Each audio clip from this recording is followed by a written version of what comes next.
Oke, sekarang kita ke hukum kedua dari Kirchhoff, dan hukum kedua ini memang agak lebih rumit daripada hukum pertama.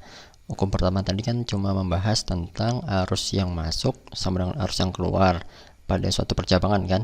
Dan di masing-masing cabang itu nilai arusnya bervariasi tergantung berapa besar hambatan. Gitu kan tadi. Nah, kalau di hukum kedua Kirchhoff ini sebenarnya persamaannya sederhana, hanya memang ketika dilihat pada penerapannya ini akan ada banyak matematika yang digunakan di sini. Tapi akan Bapak jelaskan secara sederhana saja. Jadi di sini kan kalau kita ubah mungkin tulisannya, nah nih, ini yang sebelah kanan ini, yang Bapak tunjuk ini adalah sumber tegangan, ya kan? Wujud realnya itu adalah baterai. Kemudian di sini juga ada satu hambatan. Ini ada hambatan lagi dan di atasnya juga ada hambatan. Kalau kita lihat di sini di dalam hukum 2 Kirchhoff itu dia menggunakan pendekatan yang namanya loop, LOOP. Nah, di sini kita punya dua loop. Loop itu adalah satu putaran. Ini ada dua putaran di sini. Ada yang di bawah. Nah, ini satu buah putaran. Dan ada lagi putaran yang di atas. Nah, hukum kedua Kirchhoff itu menggambarkan atau menjelaskan bahwa nilai tegangan yang dikeluarkan dari suatu sumber tegangan dalam satu loop itu jumlahnya sama dengan jumlah tegangan pada setiap komponen lainnya.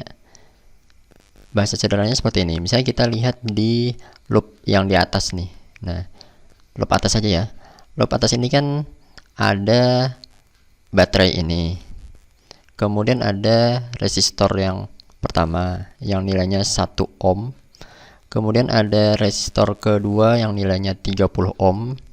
Dan ada lagi resistor ketiga yang nilainya 20 ohm. Nah, jadi ada 4 komponen, 3 resistor dan 1 baterai. Yang menjadi sumber tegangan adalah si baterai kan. Nah, baterai ini terdiri dari atau mempunyai tegangan sebesar 9 volt.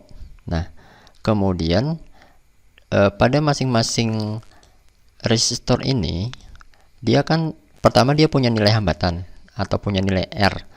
Kemudian mereka juga dialiri oleh arus kan. Nah, besar hambatan dikalikan arus itu adalah R dikali I sama dengan V, ya kan? Sama dengan beda potensial atau tegangan. Jadi, pada masing-masing komponen ini mereka punya nilai tegangannya sendiri-sendiri.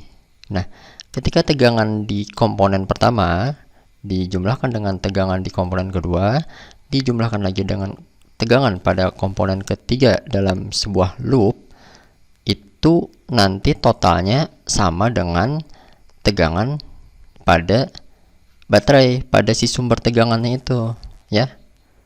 Nah, mungkin nanti akan Bapak tuliskan di salah satu sudut di dalam video ini nanti penulisannya.